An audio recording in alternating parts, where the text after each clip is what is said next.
Good evening or morning or afternoon, everybody.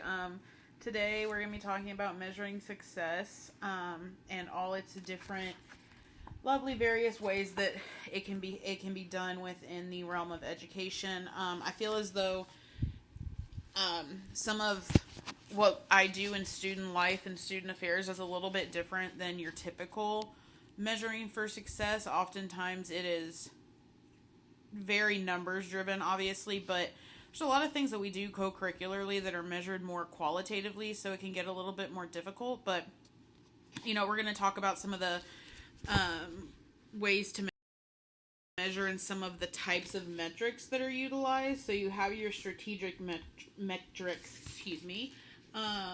that come from your objective or an action of some kind. And so basically it's, okay, what is the outcome that we want and how are we going to get there? Financial indicators are basically putting an economic value on the standards and how we are doing and operating. And so operational indicators are those non-financials that monitor performance. And basically it's a big indicator for the health of your organization. Competitive indicators are really important for benchmarking, and you really want to be able to benchmark where you're at, see how competitive your organization is, and where you kind of need to go from there in order to be the best version of yourself as a company. And then also program and project indicators. So as the book states, whatever you measure will run your life. So if your indicators are wrong, then you're going to have a problem. And so you always have to make sure that you understand what data you're pulling, because not all data is good data, and not all, and you might get, pretty far into this strategic planning process, realize you've decided to measure the wrong thing, and then you're left with a lot of data in which you can't come back from.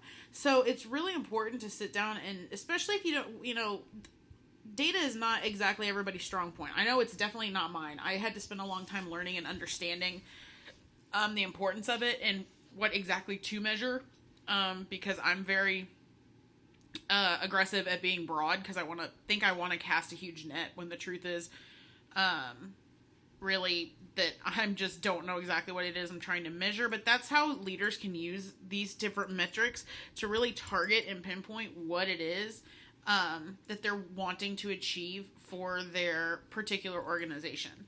And then my favorite is the SWOT method of assessing the environment, and I'm sure we all know what this means. It's strengths, weaknesses, opportunities, and threats. And I actually found this really cool breakdown that helps people understand SWOT a little bit better. So strengths, obviously, what is your company doing good? How are we compared to our competition? Weaknesses, where can we grow? Is there anything that we are deficient in? Are we needing to open another campus because, we have a group of students or a population of students that aren't being reached in the way that they need to be? Which that could also fall into an opportunity. It's an opportunity for growth. It's an opportunity for development. But then we also have to think about threats.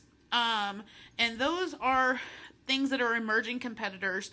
And for those of us that are in higher education, obviously a big threat is the rise of online, which it clearly during COVID made a lot of sense. But with students really wanting that flexible schedule, we're seeing the need to create more and more and more online courses, which may not be the traditional norm that, obviously our faculty are used to. But a big threat of that, we're trying to combat that threat. A lot of 2-year institutions, for example, such as Lone Star College, we're opening LSC online in the fall. And I know after, I spoke with Melanie in our class with Dr. Sasso. She's at Collin College, and they launched iCollin last year.